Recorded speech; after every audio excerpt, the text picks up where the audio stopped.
Ihsan bukan tukang ayam biasa. Di balik lapak kecilnya di pasar, tersembunyi mimpi besar untuk menjadi dokter. Ia jatuh hati pada Rosa, mahasiswi kedokteran yang hidup di dunia yang terlalu tinggi baginya. Penasaran dengan kisahnya? Selamat datang di FTV. Ini adalah video yang tepat buat kamu yang mau cari tahu tentang cerita cinta hari ini. Sebelum menonton dan mendengarkan ceritanya, silahkan like, subscribe, dan share video ini. Bantu channel kami dengan subscribe, agar teman-teman semua bisa melihat dan mendengarkan ceritanya. Namaku Ihsan. Setiap pagi, sebelum matahari benar-benar naik, aku sudah berdiri di lapakku di pojok pasar tradisional itu. Lapak ayam, bising, becek, dan bau amis yang sudah jadi bagian dari hidupku. Tangan dan bajuku selalu basah oleh darah dan air es. Tapi aku sudah terbiasa. Sudah bertahan-tahan aku hidup seperti ini. Aku bisa menebak orang-orang melihatku seperti apa. Tukang ayam, pemuda pasar, pekerja kasar. Tidak apa, aku tidak butuh pengakuan mereka. Aku hanya butuh waktu dan kesabaran. Di balik hiruk-pikuk pasar, aku menyimpan sesuatu yang tidak banyak tahu mimpi. Mimpi yang kutanam daim-daim di bau ayam dan harga yang naik turun. Aku ingin jadi dokter. Aku tahu, itu terdengar konyol. Tukang ayam ingin jadi dokter, orang-orang akan tertawa kalau aku ucapkan keras-keras. Tapi itu tidak penting. Aku sudah belajar untuk tidak mendengarkan suara-suara itu. Sejak kecil, aku tahu dunia ini tidak akan memberiku jalan yang mulus. Aku tidak punya orang tua kandung. Yang kupanggil ibu, hanya seorang perempuan tua yang memungutku dari jalan waktu aku masih kecil. Namanya Bu Siti. Ia mengajariku jualan ayam sejak usia belasan. Ia juga yang mengajarkan bahwa tubuh boleh kotor, tapi mimpi harus tetap bersih. Kalau kamu punya mimpi, jangan tunggu orang lain menyuruhmu kejar. Kejar saja. Biarpun kamu harus jatuh 1000 kali. Kalimat itu masih kuingat jelas. Dan aku memulai semua dari pasar. Dari satu kotak ayam yang kubelah dengan pisau kecil. Dari satu senyuman pada pelanggan yang kadang tidak tahu nama. Dari satu pandangan pada seorang perempuan yang tidak pernah melihatku 2 kali. Rosa. Rosa datang ke lapakku setiap hari Sabtu pagi. Ia tidak pernah banyak bicara. Hanya berkata, "Setengah kilo dada ayam ya mas." Aku tahu suara itu di luar kepala. Nadanya datar. Matanya tak pernah benar-benar menatapku. Tapi aku hafal garis wajahnya. Cara ia mengikat rambut, bahkan cara ia mengelap keringat di lehernya dengan tisu. Ia berbeda. Bukan hanya karena dia cantik, tapi karena dia terlihat seperti langit yang tak akan pernah bisa kusentuh. Bajunya selalu rapi, jam tangannya mahal, dan kadang-kadang dia datang dengan buku tebal, berjudul Anatomi Klinis atau Fisiologi Manusia. Dia kuliah di kedokteran, aku tahu dari emblem di jaket alma maternya. Aku hanya membaca buku fotokopian kedokteran bekas yang kubeli dari pasar loak. Kadang, saat pasar mulai sepi, aku duduk di belakang lapak, membuka buku, dan mencoba menghafal sistem pernapasan. Kalau ada waktu luang, aku dengarkan podcast kesehatan dari ponsel jadul warisan Bu Siti. Aku tidak pernah memberitahu siapapun, tidak Bu Siti, tidak teman-teman pasar. Dunia ini kejam pada pemimpi yang tak punya uang, jadi aku menyimpan semuanya sendiri. Suatu pagi, hujan turun deras, pasar jadi lengang. Lapakku basah, meski aku sudah menutupi sebagian dengan terpal plastik. Aku nyaris tidak menjual apa-apa sejak subuh. Aku duduk termenung, mencoba membuka buku tentang sistem pencernaan. Saat suara payung terbuka mendekat, itu Rosa. Dia basah kuyup, rambutnya lepek, wajahnya terlihat pucat. "Setengah kilo dada ayam, Mas," katanya pelan. Aku berdiri terburu-buru, memotong daging ayam tanpa banyak bicara. Tapi, saat dia hendak membuka dompet, ia tertegun. "Astaga, dompetku, di kampus," gumamnya. Wajahnya panik, matanya main kari-kari, seperti berharap uang tiba-tiba muncul dari udara. Aku tahu, dalam dunia seperti ini, tidak ada yang gratis. Tapi entah kenapa, aku hanya tersenyum. "Bawa saja mbak." "Gak apa-apa." Dia menatapku. Kali ini, benar-benar menatap. "Serius, tapi saya..." Nggak apa-apa. Bayarnya kapan-kapan. Atau anggap saja rezeki, kataku. Dia ragu sejenak, lalu mengangguk. Terima kasih. Dia pergi sambil membawa kantong ayam. Langkahnya cepat, tapi bayangan matanya tertinggal lebih lama di ingatanku. Mungkin, untuk pertama kalinya, dia melihatku bukan sekadar tukang ayam. Hari itu aku pulang, lebih larut dari biasanya. Hujan belum juga reda. Di rumah kecilku, aku duduk di lantai beralaskan tikar lusuh, membuka buku lagi. Kali ini, aku belajar tentang sistem saraf. Tapi pikiranku bukan di sana. Pikiranku ada pada mata Rosa Mata, yang tadi akhirnya menatapku. Meski hanya sebentar, aku tahu, aku tidak bisa berharap banyak. Tapi setidaknya, hari ini, dia mengingatku bukan karena ayam, tapi karena kebaikan kecil yang tulus. Dan untukku, itu cukup. Esok harinya, Rosa tidak datang. Lusa juga tidak. Aku pura-pura tidak kecewa. Tapi, aku terus menengok jam setiap Sabtu pagi. Menunggu langkahnya, suara lembutnya, permintaan ayam 1/2 kilo yang terasa seperti doa bagi hatiku yang sepi. Tapi ia tidak datang. Hingga suatu saat, aku melihatnya di tepi jalan pasar, naik motor, bersama pria lain. Mereka tertawa. Pria itu mengenakan jaket sama seperti miliknya alma mater kedokteran. Aku mengalihkan pandang. Dunia memang tak pernah adil. Tapi bukan berarti aku harus berhenti. Aku bukan siapa-siapa sekarang. Tapi suatu hari nanti, aku akan berdiri dengan jas putih di dadaku. Dan saat hari itu tiba, aku akan menatapnya. Bukan sebagai tukang ayam, tapi sebagai pria yang layak untuk berdiri, sejajar. Bukan karena dendam, tapi karena aku ingin membuktikan bahwa mimpi betapapun, mustahilnya masih bisa tumbuh dari tanah becek dan tangan kotor. Dan bahwa hati yang tulus kadang hanya butuh dilihat sedikit lebih dalam. Sudah lebih dari 2 pekan sejak terakhir kali aku melihat Rosa di pasar. Setiap hari Sabtu, aku tetap berdiri di lapakku, seperti biasa. Tapi mataku tak bisa bohong. Aku menoleh ke arah pintu masuk pasar terlalu sering, menunggu siluet yang tak kunjung muncul. Suara langkahnya, aroma parfum mahasiswi yang selalu lembut lewat di dekatku. Semua itu kini hanya tinggal ingatan. Aku bilang pada diriku sendiri, bahwa aku harus berhenti berharap. Bahwa Rosa bukan bagian dari hidup yang bisa kusentuh. Tapi, seperti luka yang belum kering, nama itu terus mengendap di sudut pikiranku. Dan rasa itu, meski samar, terus tumbuh diam-diam. Suatu malam, aku pulang lebih cepat dari biasanya. Badan lelah, tapi hati lebih lelah lagi. Di rumah, aku menyeduh teh hangat lalu membuka ponsel lamaku. Jaringannya lambat, tapi cukup untuk membuka akun media sosial yang selama ini jarang kugunakan. Dan di sanalah aku menemukannya. Rosa? Namanya muncul lewat akun yang direkomendasikan. Foto profilnya tersenyum, memakai jas dokter. Di tangannya tergenggam stetoskop. Di belakangnya, ada banner kampus ternama dengan tulisan besar, Fakultas Kedokteran. Aku menatap layar lama sekali. Dia memang sempurna, pintar, cantik, penuh arah hidup. Sementara aku bahkan belum punya cukup uang untuk mendaftar tes kedokteran. Tapi anehnya, aku tidak merasa iri. Hanya ada kekosongan yang perlahan tumbuh. Menyadari bahwa tak peduli seberapa keras aku berlari, dunia kami memang tak akan pernah sejajar. Atau, benarkah begitu? Hari Minggu berikutnya, aku memutuskan melakukan sesuatu yang nekat.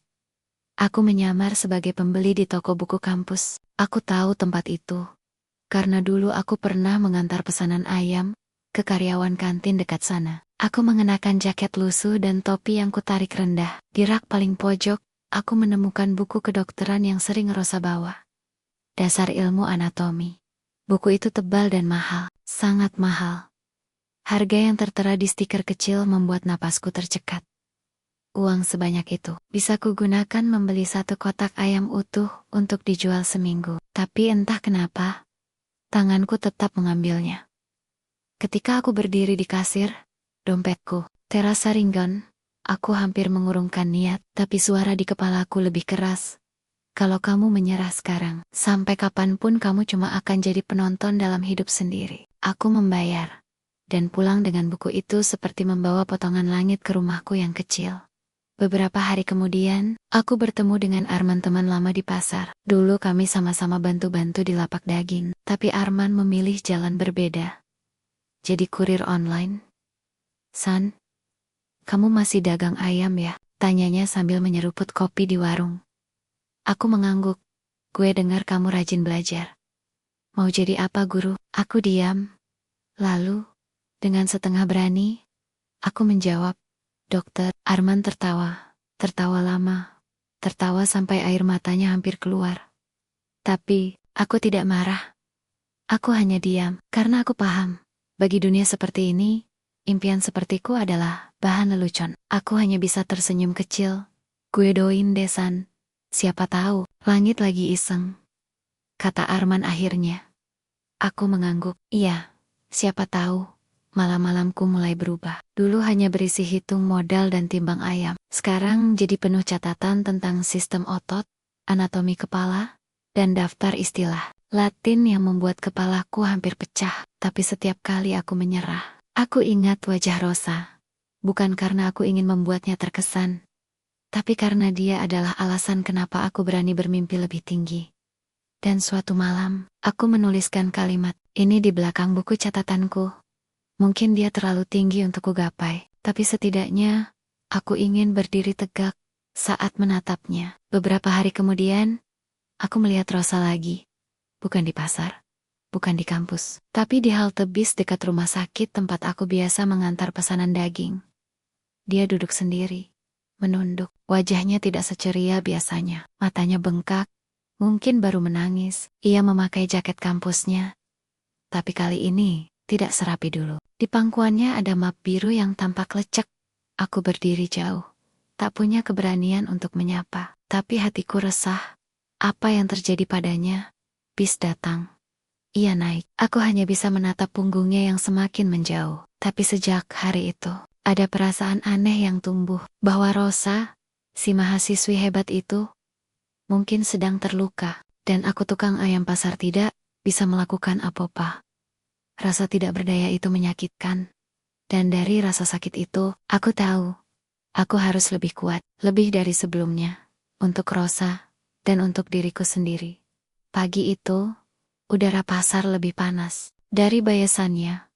Tapi bukan karena matahari yang menyengat. Hati dan kepalaku yang terasa penuh. Sejak aku melihat Rosa di halte tempo hari, ada kegelisahan yang tak bisa kujelaskan. Wajahnya yang biasanya penuh semangat, tampak retak. Aku meyakinkan diri untuk tidak ikut larut, tapi hati ini seperti dipaku pada sorot matanya yang hampa waktu itu. Aku tetap menjalani hariku, seperti biasa, memotong ayam, membungkus, menimbang, dan melayani pelanggan yang datang silih berganti. Tapi di antara jeda, aku menyempatkan diri, membuka buku anatomi yang selalu kuselipkan di rak bawah meja. Setiap istilah yang kupelajari terasa berat, tapi aku paksakan masuk, sedikit demi sedikit. Hari-hariku sekarang terbagi dua. Pagi untuk ayam, malam untuk buku. Dan di antara keduanya, Rosa selalu melintas di kepala. Malam itu, Bu Siti batuk cukup keras. Perempuan tua yang sudah kuanggap ibu itu tampak lelah. Bahkan untuk sekadar berjalan ke dapur. Aku menyeduh air jahe hangat dan menyuapinya pelan. "Nak, kamu kenapa akhir-akhir ini kelihatan makin capek?" tanyanya lembut. Aku hanya tersenyum. "Lagi banyak belajar, Bu." "Belajar? Emangnya kamu masih sekolah?" "Enggak. Tapi, aku pengen ikut ujian mandiri masuk universitas." Bu Siti menatapku lama. Ada keheranan di matanya, tapi tidak ada tawa. Tidak ada cemooh, hanya keheningan yang menghangatkan. "Kalau itu mimpimu, Ibu dukung. Tapi janji satu hal." "Apa?" "Jangan berhenti di tengah jalan. Sekali mulai, selesaikan." Aku mengangguk. Dan malam itu aku belajar lebih lama dari biasanya. 2 minggu kemudian, brosur pendaftaran tes mandiri dari salah satu universitas negeri terkenal, akhirnya kuterima dari seorang kenalan. Biayanya sangat besar, tapi aku sudah menabung sejak lama. Dan hasil jualan ayam akhir-akhir ini cukup stabil. Aku mendaftar dengan nama lengkapku, Ihsan Maulana Azam. Proses seleksinya tidak mudah. Aku harus pergi ke kota lain, membawa fotokopi KTP, ijazah, dan persyaratan lain, dengan celana jeans paling bagus yang aku punya, dan kemeja pinjaman dari Arman. Aku berangkat dengan hati penuh harap. Di ruang ujian, aku duduk di antara ratusan peserta lain, sebagian besar berseragam SMA. Sebagian lainnya tampak seperti anak-anak. Les mahal. Aku duduk sendiri di pojok, dengan pulpen pinjaman dan kertas ujian di tangan. Waktu berjalan lambat, tapi tanganku terus bergerak. Pilihan ganda, soal esai, semua kuisi dengan segenap tenaga. Aku tak tahu apakah aku cukup pintar, tapi aku yakin aku telah memberi segalanya. Dan saat keluar dari ruang itu, aku tidak lagi merasa kecil. Karena untuk pertama kalinya, aku berdiri sejajar dengan mereka bukan sebagai tukang ayam, tapi sebagai pemimpi. Hari-hari berlalu. Aku kembali ke pasar, menjual ayam, seperti biasa. Tapi di dalam hati, aku seperti menunggu sesuatu. Hasil ujian belum keluar, tapi ketegangan itu terasa di setiap denyut nadi. Suatu pagi, saat aku sedang menimbang daging untuk pelanggan, seseorang memanggil namaku. Ihsan, dan di sanalah dia, Rosa, berdiri dengan blus putih dan celana panjang hitam. Rambutnya diikat rapi, seperti dulu. Tapi ada sesuatu yang berbeda. Senyum itu tidak muncul, matanya redup. Iya, Mbak Rosa, diam, pelan. Boleh bicara sebentar? Jantungku berdegup tak karuan. Aku meminta izin pada pelanggan dan berdiri di samping lapak, sedikit menjauh. Aku cuma mau bilang terima kasih. Waktu itu, soal ayam yang aku ambil tanpa bayar. Maaf, baru bisa ganti sekarang, katanya sambil menyerahkan uang kecil yang sudah lusuh. Aku menolak perlahan. Gak usah mbak, aku ikhlas. Dia diam, lalu tiba-tiba, matanya berkaca-kaca. Aku dikeluarkan dari fakultas karena satu masalah yang bukan sepenuhnya salahku. Tapi, ya begitulah dunia kampus. Yang kuat menang, yang lemah terinjak. Dunia seakan membalik. Rosa mahasiswi pintar, gadis yang kucintai diam-diam, sekarang berdiri di hadapanku, rapuh. Aku cuma pengen cerita, nggak tahu harus cerita ke siapa. Teman-teman menjauh, orang tua kecewa. Aku cuman ingin jadi dokter, tapi semuanya hancur. Ingin berkata sesuatu, tapi lidahku keluh. Aku hanya mengangguk pelan. Aku tahu rasanya. Dia menatapku. Kali ini lebih dalam. Kamu tahu? Aku mengangguk lagi. Aku juga sedang berusaha jadi dokter, meski dari tempat yang jauh berbeda. Rosa mengernyit. Maksudmu? Aku menarik napas panjang. Aku baru ikut ujian mandiri. Belum tahu hasilnya, tapi aku belajar sendiri. Setiap malam. Dari buku bekas, dari podcast, dari mimpi kecil yang tumbuh dari becek dan bau ayam. Dia menatapku lama, mata itu penuh kebingungan. Dan mungkin sedikit haru.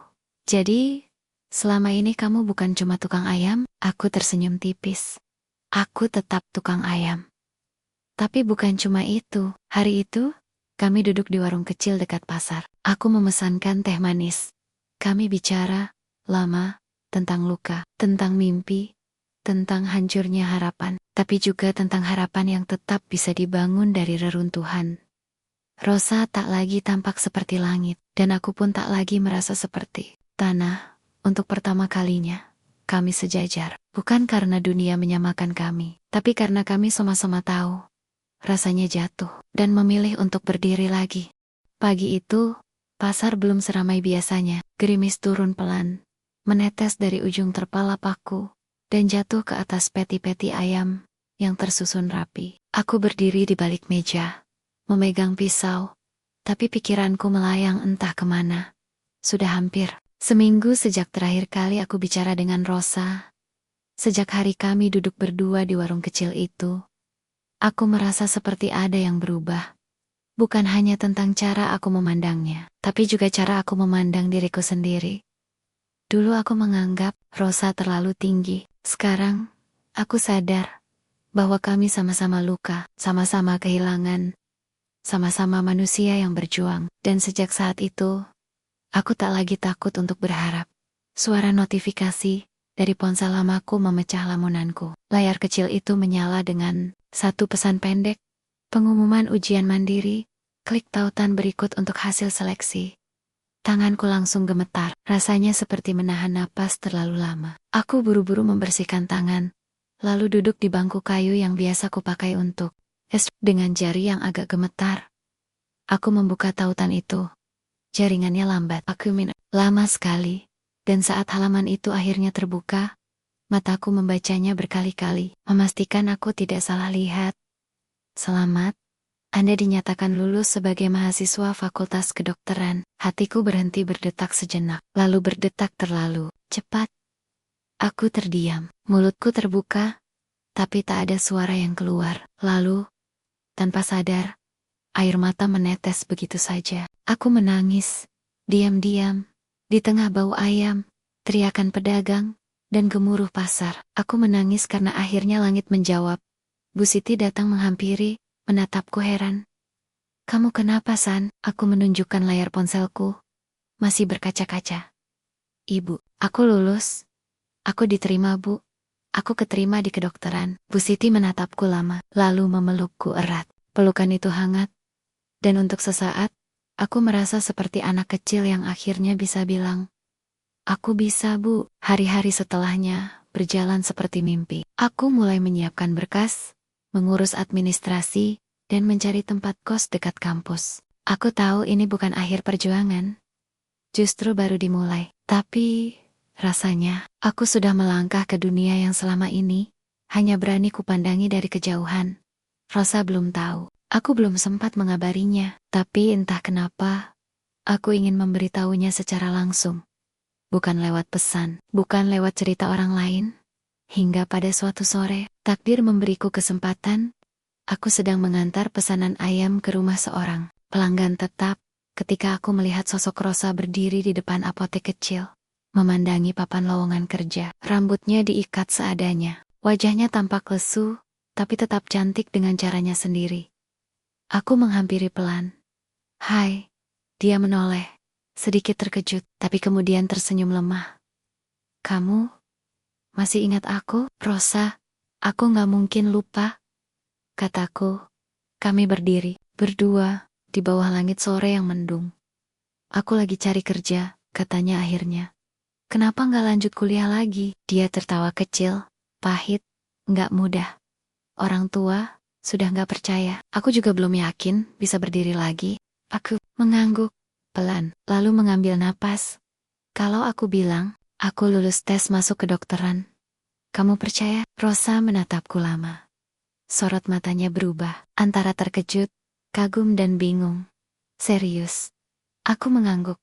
Hari ini pengumumannya keluar, aku lulus. Dia terdiam, dan aku tahu. Di dalam diam itu, ada banyak hal yang bergolak. Beberapa detik kemudian, dia berkata pelan. Kamu hebat, San. Bukan karena aku pintar, tapi karena aku gak pernah berhenti. Ia menunduk. Dan sekarang, kamu bakal ninggalin pasar ya, untuk sementara, tapi aku tetap akan bantu Ibu Siti di akhir pekan. Aku gak mau lupa dari mana aku mulai. Kami berjalan beriringan menuju halte, langkahnya pelan.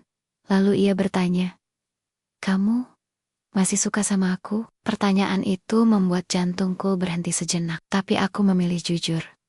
Iya, tapi bukan seperti dulu. Maksudnya, dulu aku suka kamu karena kamu jauh. Sekarang, karena kamu juga luka. Karena kamu nyata. Rosa tersenyum, matanya berkaca-kaca. Terima kasih, karena gak pernah menertawakan aku. Kalau aku pernah ada di titik itu, kenapa harus menertawakan orang yang sedang jatuh juga? Itu. Kami berpisah di ujung jalan, tapi perasaan itu tidak sama lagi. Ada sesuatu yang hangat tumbuh di antara luka kami. Sesuatu yang mungkin bernama harapan. Dan untuk pertama kalinya, aku merasa pantas berjalan di sampingnya. Bukan karena aku sudah jadi siapa-siapa, tapi karena aku tidak lagi jadi orang yang hanya menonton dari jauh. Hidupku berubah drastis. Sejak dinyatakan diterima di Fakultas Kedokteran, suasana pasar, bau amus bahkan suara tawa khas Bu Siti. Semua itu kini terasa seperti bagian dari masa lalu yang indah sekaligus berat. Sekarang aku menjadi mahasiswa baru. Tapi tidak seperti mahasiswa baru lain yang datang dengan keluarga mereka, diantar mobil pribadi, atau mengenakan kemeja mahal.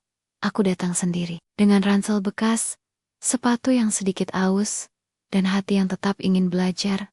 Hari-hari pertama, kuliah sangat melelahkan. Selain harus beradaptasi dengan sistem belajar yang jauh lebih sulit, aku juga harus bolak-balik pasar tiap akhir pekan, untuk membantu Bu Siti dan tetap punya uang makan. Tapi di sela-sela semua itu, aku masih sempat mengirim pesan ke Rosa sekadar memastikan dia baik-baik saja. Sampai akhirnya, suatu malam yang tak kusangka, aku mendapat panggilan dari seseorang yang tak ingin kuingat kembali, Dr. Arya. Bukan orang asing bagiku. Ia adalah ayah angkatku. Orang yang selama ini membiayai diam-diam pendidikanku dari jauh. Sejak ibu dan ayah kandungku meninggal karena kecelakaan saat aku masih kecil. Ia juga yang menyekolahkan aku di pesantren, memberi tempat tinggal, dan pada akhirnya mengizinkan aku hidup di pasar untuk membuktikan bahwa aku bisa berdiri sendiri. Aku menatap layar ponsel. Rasa ragu membuat jariku hampir tak mampu menjawab. Tapi akhirnya ku tekan tombol terima. Ihsan. Suaranya terdengar seperti dulu datar, tapi berwibawa. Apa kabar, Dok? Kamu sudah kuliah sekarang? Iya. Baru masuk beberapa minggu. Henning Sianek. Aku dengar dari teman, kamu diterima di Fakultas Kedokteran Negeri. Kamu sudah buktikan, San. Kamu bisa sendiri. Sekarang waktunya kamu kembali ke rumah. Aku menggeleng meski dia tak bisa lihat. Belum, Dok. Aku masih belum pantas. Kamu tidak hidup untuk membuktikan dirimu terus-menerus. Kamu sudah jauh, lebih dari cukup. Aku menunduk. Suara di ujung sana, seperti suara masa lalu yang kupendam lama. Aku belum selesai membayar hutangku pada Bu Siti, pada diriku sendiri. Aku belum siap kembali sebagai anak orang berada. Bukan soal berada atau tidak, San. Kamu tidak bisa menyembunyikan siapa kamu terus-menerus. Cepat atau lambat, semua akan tahu. Dan ucapan itu menjadi kenyataan lebih cepat dari yang kuduga. Beberapa hari kemudian, sebuah unggahan di media sosial mulai menyebar. Seseorang memotretku saat keluar dari mobil mewah milik Dr. Arya yang mampir sebentar mengantar buku kedokteran langka untukku. Aku tidak sempat menolak waktu itu. Aku pikir takkan ada yang mengenaliku. Tapi dunia sekarang tak serahasia dulu. Satu unggahan cukup untuk membuat semuanya berubah. Komentar-komentar mulai bermunculan. Itu anak tukang ayam yang ternyata anak angkat dokter terkenal itu ya. Pura-pura miskin. Biar dikasihani mungkin. Main drama banget hidupnya. Mau terkenal. Ya, berita itu sampai ke teman-teman kuliah. Beberapa menjauh. Beberapa pura-pura ramah. Tapi yang paling menyakitkan adalah Rosa. Ia tak menjawab pesanku. Tak membalas sapaanku di kampus. Aku tahu ia melihat unggahan itu. Dan aku tahu, ia kecewa, bukan karena aku ternyata anak orang berada, tapi karena aku tidak pernah bilang. Suatu malam, aku memberanikan diri menemuinya. Ia duduk sendiri di taman kampus, mengenakan sweater kelabu, dan menatap kosong ke langit. Rosa, panggilku pelan. Ia menoleh, pandangannya tajam, tapi ada luka yang tak bisa disembunyikan. Kamu bohong. Aku menghela napas. Aku tidak bohong, aku hanya belum cerita. Beda, Ihsan. Menyembunyikan sesuatu selama ini. Bukan cuma soal lupa bercerita. Kamu memilih diam. Aku takut. Kataku akhirnya, takut kamu akan menjauh. Kalau tahu aku bukan tukang ayam seperti yang kamu kenal. Rosa mengusap wajahnya. Aku gak kecewa karena kamu kaya. Aku kecewa karena kamu gak percaya padaku. Bukan soal percaya, aku cuma ingin orang suka aku apa adanya. Bukan karena aku anak siapa, tapi justru karena kamu menyembunyikannya. Aku merasa seperti orang asing dalam hidupmu. Diam. Menggantung. Angin malam terasa dingin. Selama ini, aku merasa kita sama-sama terluka. Lanjutnya. Tapi ternyata, aku yang telanjang. Dan kamu masih menyimpan baju perangmu. Aku terdiam. Ingin bicara. Tapi aku tahu, tak ada kata yang cukup untuk menjelaskan rasa bersalahku. Jadi sekarang, tanyaku pelan. Ia berdiri, menatapku sebentar sebelum berkata, sekarang aku perlu waktu. Buat percaya lagi. Bukan padamu, tapi pada rasa yang pernah aku tanam. Donaya Perci, meninggalkanku di taman itu. dengan hati yang seperti disayat pelan. Malam itu, aku duduk di kamar kosku yang sempit. Buku-buku kedokteran berserakan, tapi tak satu pun kubuka. Pikiranku hanya dipenuhi satu wajah. Rosa, aku telah kehilangan satu-satunya orang yang percaya padaku, bukan karena nama belakangku. Dan ironisnya, semua karena aku terlalu sibuk menyembunyikan siapa diriku. Ternyata, jujur pada orang lain itu tidak sesulit jujur pada diri sendiri. Hari-hari setelah percakapan terakhirku dengan Rosa terasa hampa. Kampus tetap ramai, dosen tetap masuk, tugas tetap menumpuk.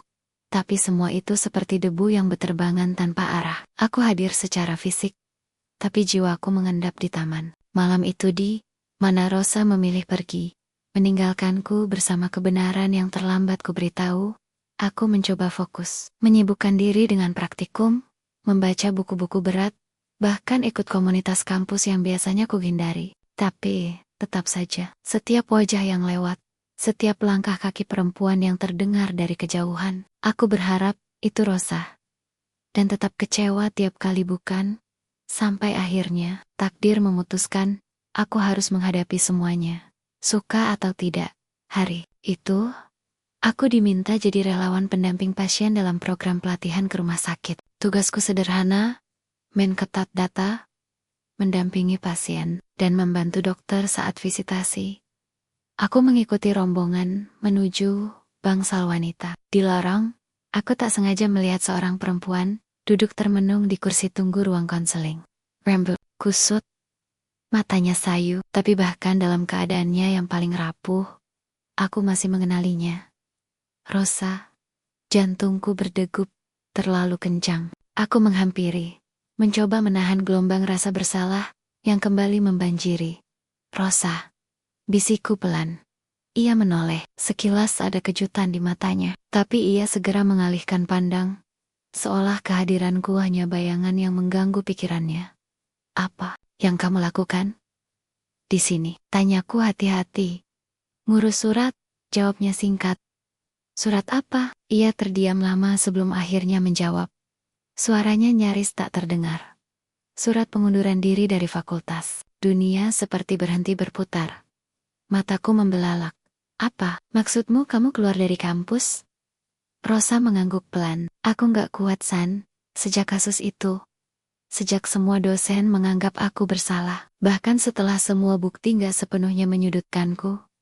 Mereka tetap mencoret namaku. Kenapa kamu gak bilang? Tanyaku nyaris berteriak. Kenapa kamu tahan semua ini sendirian? Ia mengangkat wajahnya. Mata itu.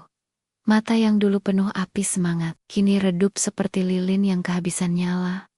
Karena aku bukan siapa-siapa lagi, dan kamu sekarang dokter masa depan. Aku hanya masa lalu yang rusak. Aku menelan ludah. Dada ini sesak, ingin rasanya memeluknya. Menariknya kembali ke dunia tempat dia pernah bermimpi. Kamu bukan rusak, kamu cuma terluka. Bisikku. Dia menggeleng pelan. Kamu bilang dulu kita sama-sama luka, tapi sekarang, kamu sudah sembuh. Sedangkan, aku masih terjebak. Aku duduk di sebelahnya, menatap lurus ke dinding kosong di hadapan kami. Kamu tahu kenapa aku sembuh? Dia menoleh. Karena kamu, Rosa membeku. Karena kamu percaya padaku. Dulu, karena kamu lihat sesuatu di diri aku, yang bahkan aku sendiri gak yakin ada. Aku menggenggam tangannya yang dingin, tak ditariknya, tapi juga tak dibalas. Kamu bilang, kamu bukan siapa-siapa, tapi kamu adalah alasan kenapa aku masih jalan. Sampai hari ini, ia memalingkan wajah. Bahunya bergetar. Aku tahu dia menangis. Kalau kamu mau nyerah, aku gak bisa maksa, tapi aku gak akan tinggal diam melihat kamu hancur. Karena kali ini, gantian aku yang ingin percaya padamu. Tangisnya pecah. Ia menutup wajah dengan kedua tangan. Aku diam, membiarkan dirinya mencair di dalam luka yang terlalu lama ia sembunyikan. Beberapa minggu kemudian, kabar tentang Rosa menyebar. Tidak seperti rumor buruk sebelumnya. Kali ini sebuah artikel kecil dari media kampus menceritakan ulang bagaimana kasus yang menjatuhkan namanya sebenarnya penuh kejanggalan. Beberapa mahasiswa mulai membela, bahkan menandatangani petisi untuk membuka kembali kasus tersebut. Dan aku ikut berdiri paling depan. Saat akhirnya fakultas setuju melakukan sidang ulang, Rosa dipanggil kembali. Kali ini, dengan pendamping hukum dan dukungan lebih dari 100 mahasiswa yang menuntut keadilan. Aku melihat dia berdiri di ruang sidang kampus tegap, tenang. Tak seperti perempuan yang ingin menyerah di bangku rumah sakit beberapa waktu lalu. Dan saat dia menoleh ke arahku yang berdiri di luar kaca ruang persidangan, ia tersenyum. Tidak besar, tapi cukup untuk membuat jantungku bergetar. Malam itu, kami duduk berdua di taman kampus, tempat yang dulu menjadi saksi. Jarak di antara kami, kini jadi tempat di mana semua luka mulai sembuh. Aku nggak tahu masa depanku akan seperti apa, katanya sambil menatap langit. Tapi aku tahu, aku nggak sendiri lagi. Aku mengangguk. Dan kamu nggak harus jadi dokter buat bantu orang lain, Ros. Kamu cukup jadi kamu. Ia menoleh. Dan kamu, San, ternyata bukan cuma anak tukang ayam. Aku tersenyum. Tapi, tetap bisa motong ayam. Kalau kamu mau. Kami tertawa. Tawa yang lama hilang. Tawa yang hanya dimiliki oleh orang-orang yang akhirnya memilih untuk berdamai. Bukan dengan masa lalu, tapi dengan harapan yang masih hidup. Babak baru di hidup. Kami belum dimulai, tapi yang jelas, kami tak lagi berjalan sendiri. Dunia tak pernah benar-benar berubah, tapi cara kita memandang dunia bisa berubah seutuhnya. Ketika hati telah memilih untuk berdamai, sudah beberapa bulan berlalu, sejak Rosa kembali diperjuangkan haknya di kampus. Kasus yang dulu menyeret namanya, kini resmi dinyatakan tidak sah. Tidak ada permintaan maaf dari pihak kampus, tapi kami tahu, kemenangan ini milik kami. Milik Rosa, milik dua hati yang saling percaya. Meski sempat remuk oleh ketidakterbukaan dan kesalahpahaman, aku masih sibuk kuliah dan bekerja. Paruh waktu di klinik kecil milik Dokter Arya, ia akhirnya memaksaku kembali tinggal bersamanya. Walau, aku tetap memohon agar tetap bisa tinggal di kos, setidaknya sampai lulus. Kami berkompromi, aku tinggal di rumahnya saat akhir pekan. Kadang aku rindu suara ayam, teriakan ibu-ibu menawar, dan deru sepeda motor di lorong pasar. Tapi di saat yang sama, aku juga tahu, hidupku mulai bergerak ke arah yang lama ku cita-citakan. Dan yang lebih menenangkan. Sekarang, Rosa ada di sisiku. Bukan sebagai kekasih belum. Mungkin, tapi sebagai sahabat yang tahu luka-lukaku, dan memilih tetap tinggal meski ia bisa pergi kapanpun. Hari itu, kami duduk di bangku taman kampus. Buku-buku berserakan di antara kami.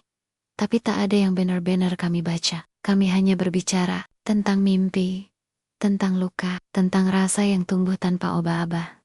San, kata Rosa tiba-tiba, kalau kamu bisa kembali ke masa lalu, kamu mau ubah apa? Aku menoleh padanya. Cahaya sore menyinari wajahnya, membuat setiap helai rambutnya tampak keemasan. Ia tampak lelah, tapi tenang. Beda dengan Rosa yang kutemui pertama kali di pasar dulu. Mungkin, aku akan jujur sejak awal. Jawabku jujur. Tentang siapa aku. Tentang kenapa aku harus berpura-pura jadi tukang ayam biasa. Ia tersenyum tipis. Kalau kamu jujur sejak awal, mungkin aku gak akan pernah suka sama kamu. Aku tertawa kecil. Mungkin, tapi paling gak, kita gak perlu saling menyakiti. Rosa menggigit bibir bawahnya pelan. Ada sesuatu di matanya, keraguan yang selama ini tak pernah benar-benar. Pergi, San, katanya lagi. Kali ini dengan nada lebih hati-hati. Kamu yakin kita bisa saling menyembuhkan? Maksudku, kita berdua datang dari luka yang dalam. Apa kita nggak malah saling menyeret ke luka yang lain? Aku menarik napas dalam-dalam, menatap jauh ke depan, ke arah matahari yang mulai turun perlahan.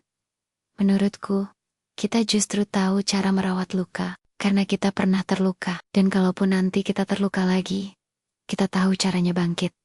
Bersama. Ia menunduk, matanya basah. Aku meraih tangannya. Untuk pertama kalinya, ia tidak menariknya. Bahkan menggenggam balik. Waktu berjalan, kami semakin dekat. Kadang kami belajar bersama di perpustakaan sampai malam. Kadang kami saling diam di kafe kecil. Hanya menikmati kehadiran satu sama lain. Kadang kami bertengkar soal hal-hal sepele. Siapa yang lebih rajin? Siapa yang lebih malas makan? Siapa yang suka ngambek duluan? Tapi tidak seperti dulu. Sekarang kami tahu. Kami bertengkar bukan karena saling menyakiti, Tapi karena saling peduli, aku mulai berani membicarakan hal-hal yang dulu hanya kupendam. Tentang betapa kesepiannya aku di rumah besar, Dokter Arya. Tentang bagaimana rasa bersalahku pada orang tua kandungku tak pernah benar-benar pergi.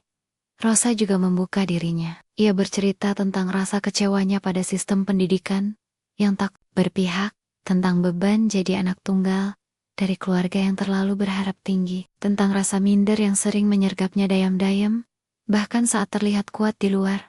Kami belajar saling mendengarkan, saling menjadi pelindung satu sama lain.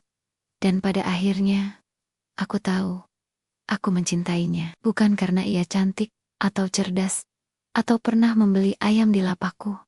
Tapi karena ia bertahan, karena ia memilihku. Bahkan ketika aku sedang tidak utuh. Suatu sore, saat kami duduk di tangga belakang fakultas, aku memberanikan diri berkata, "Ros," ia menoleh. Aku tahu sekarang kita sama-sama belum selesai. Sama-sama belum sempurna. Tapi, aku ingin menyelesaikannya bersamamu. Dia terdiam. Aku bisa dengar degup jantungku sendiri.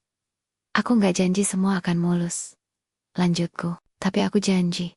Aku akan tetap di sini. Kalau kamu juga mau tetap di sini. Rosa menatapku lama. Lalu mengangguk pelan. Kamu tahu, San, dari semua yang pernah datang dalam hidupku, cuma kamu yang nggak lari. Saat aku sedang hancur, ia tersenyum, lalu menyandarkan kepalanya di bahuku. Dan untuk pertama kalinya, aku merasa utuh. Bab ini bukan akhir cerita, tapi ini adalah awal dari sesuatu yang lebih besar. Bukan kisah cinta yang sempurna, tapi kisah dua orang yang memilih untuk tetap tinggal, meski masing-masing pernah patah. Dan mungkin itulah bentuk cinta paling murni. Aku tidak pernah berpikir bahwa langkah kecil seorang penjual ayam di pasar bisa membawaku sejauh ini. Tapi nayatannya, mimpi memang tidak punya batas asal seseorang cukup keras kepala untuk terus memperjuangkannya. Hari itu, langit sore tampak jingga keemasan, dan udara kota mengalir lembut seolah tahu bahwa hari ini bukan hari biasa. Aku berdiri di depan cermin, mengenakan jas putih yang telah lama kudambakan. Jas yang dulu hanya kubayangkan dari kejauhan, kini membalut tubuhku yang dulu penuh debu pasar dan aroma ayam potong. Satu hal berubah besar. Hari ini, aku resmi menyandang gelar sebagai dokter muda. Tapi yang tak kalah penting, hari ini aku ingin menyampaikan janji yang telah lama kupendam. Acara pelantikan usai menjelang maghrib. Rosa menungguku di luar auditorium kampus, mengenakan gamis berwarna biru lembut dan jilbab polos. Wajahnya bersinar terkena cahaya senja. Dan untuk sesaat, aku lupa bahwa dunia pernah membuat kami jatuh dan hampir menyerah. Aku masih gak percaya. Kamu lulus duluan, candanya sambil menepuk bahuku. Aku tertawa kecil, bukan karena aku lebih pintar, cuma karena kamu sempat berhenti, dan aku terus jalan. Kamu kuat, balasnya lirih. Aku menggenggam tangannya. Dan untuk pertama kalinya, ia tidak melihat ke arah lain. Tidak ada lagi keraguan. Tidak ada lagi luka yang ingin disembunyikan. Ros, ucapku pelan. Dulu aku berlari dari siapa diriku sebenarnya. Karena aku takut. Aku takut kamu hanya akan lihat aku sebagai anak orang kaya yang berpura-pura miskin. Tapi ternyata, kamu tetap memilih bertahan. Bahkan saat aku cuma penjual ayam. Rosa tersenyum. Karena aku gak pernah mencintai apa yang kamu punya, San. Tapi siapa kamu saat kehilangan segalanya? Aku menarik napas dalam. Ini saatnya. Sekarang. Aku gak lagi hidup pura-pura. Aku dokter. Ya, tapi aku juga tetap Ihsan. Anak pasar. Anak yang pernah diam-diam belajar di belakang lapak. Yang pernah ditertawakan karena membawa buku di tengah bau amis. Dan kamu, lanjutku sambil memandang matanya, adalah satu-satunya orang yang pernah lihat mimpiku. Bahkan sebelum aku berani menyebutnya, aku merogoh saku jas, lalu mengeluarkan sebuah kotak kecil. Perlahan, kubuka di hadapannya. Di dalamnya ada cincin sederhana tak mahal, tapi penuh makna. Rosa, kataku. Suaraku nyaris bergetar. Maukah kamu berjalan bersamaku, menjadi bagian dari hidupku, bukan sebagai pelengkap mimpi, tapi sebagai tujuan itu sendiri? Rosa Taecyeong. Matanya berkaca-kaca dan ketika bibirnya perlahan mengukir senyuman, aku tahu jawabannya. Bahkan sebelum ia berkata apapun. San, ucapnya dengan suara lirih. Aku mau. Bukan karena kamu dokter, bukan karena kamu berhasil, tapi karena kamu tetap kamu. Bahkan saat dunia berubah, tangannya menyentuh pipiku. Lembut, sehangat sore itu. Kamu gak pernah benar-benar pergi dari hatiku. Tahu, aku tertawa pelan. Aku juga gak pernah benar-benar lepas dari kamu. Bahkan waktu kamu marah, waktu kamu pergi, aku tetap menunggu. Cincin itu melingkar manis di jarinya. Bukan akhir dari perjalanan, tapi awal dari kehidupan baru yang akan kami lalui bersama. Dengan luka yang dulu menyakitkan, tapi kini menjadi alasan kami semakin kuat. Beberapa tahun kemudian, kami membuka sebuah klinik kecil di pinggiran kota. Rosa memilih menyelesaikan kuliahnya setelah diizinkan kembali masuk. Dan ia kini menjadi salah satu dokter muda yang paling dicintai pasien-pasien anak. Aku sendiri lebih banyak bertugas di klinik sore hari. Karena pagi harinya aku mengajar. Sebagai dosen tamu di kampus, kami tidak punya rumah mewah. Tidak juga mobil mahal. Tapi kami punya satu sama lain. Dan setiap pagi, saat aku melihat Rosa menyiapkan sarapan dengan rambut digelung dan piyama lusuh, aku tahu ini adalah mimpi yang dulu kuperjuangkan. Diam-diam di antara bau ayam pasar. Mimpi tentang hidup sederhana, tapi penuh cinta. Suatu malam, saat listrik sempat padam karena hujan, kami duduk berdua di ruang tamu. Hanya cahaya lilin yang menerangi. San, kata Rosa, bersandar di bahuku. Kalau kamu bisa menulis ulang cerita hidupmu, kamu mau ubah apa? Aku tersenyum, lalu menatap cahaya kecil dari lilin di meja. Gak ada. Jawabku, karena setiap luka, setiap kegagalan, dan setiap kehilangan justru membawaku ke tempat ini. Ke kamu. Ia tersenyum, lalu mengecup keningku pelan, dan di bawah cahaya yang redup itu, kami saling berjanji. Bukan janji untuk hidup bahagia selamanya, tapi janji untuk tetap memilih satu sama lain, meski nanti dunia kembali berubah.